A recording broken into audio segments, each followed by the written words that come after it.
we are going to talk about the 10 Commandments. These are the most well-known rules in the whole Bible. Maybe the most famous rules in all of human history. Yeah, they are really famous.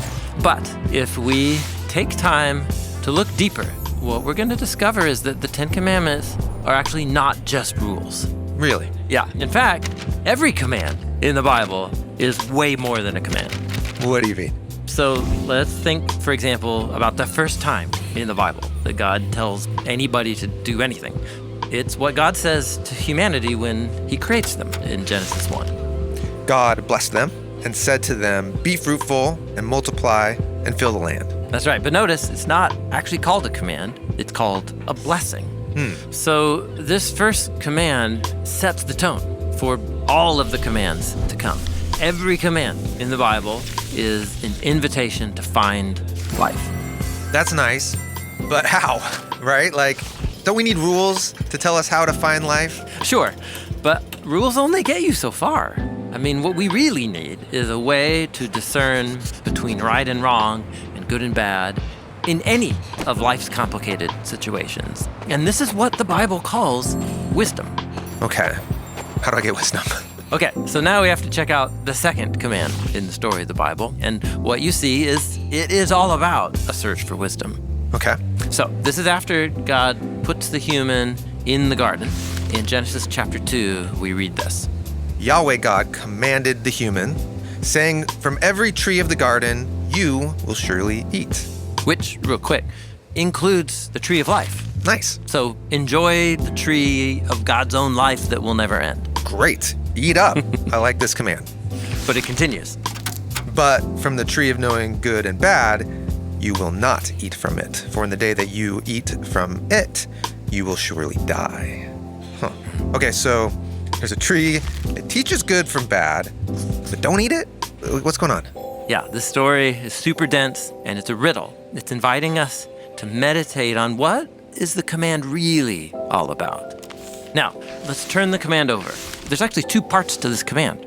We have this negative command, not eating from the tree of knowledge, but notice that is matched or balanced by this positive invitation to eat from the tree of life. I mean, the whole premise is that all the trees look beautiful and good. Yeah. So how do I know the difference between the tree that will kill me and the tree that brings life? It is only because God's telling me. Okay.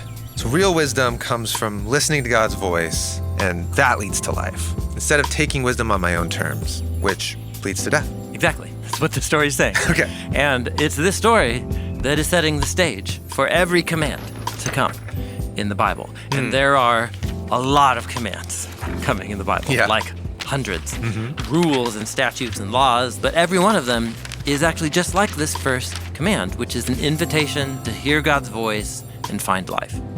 To do that, we have to meditate on the commands, turning them over and pondering how each one invites us to discover life and the wisdom of God within the command.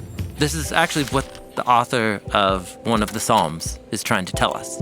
How good is life for the one who delights in the Torah of the Lord, and on his Torah they meditate day and night. Torah here means instruction and is often translated as law. They will be like a tree planted by streams of water, which yields its fruit in its season. Yeah, this is so cool. So living by God's wisdom doesn't just mean that I get to eat from the tree of life. It's that I actually become a tree of life to others.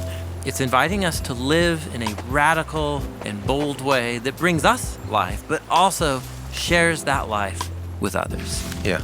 So this is the invitation with the 10 commands. Yeah. We get to meditate on them and find life. Yes, yeah. And we can think of them as just a list of 10 rules, like a moral checklist. But if we take time to meditate on them, turn them over, we will discover there's a whole universe of wisdom and life in every single one of these most famous rules in the Bible.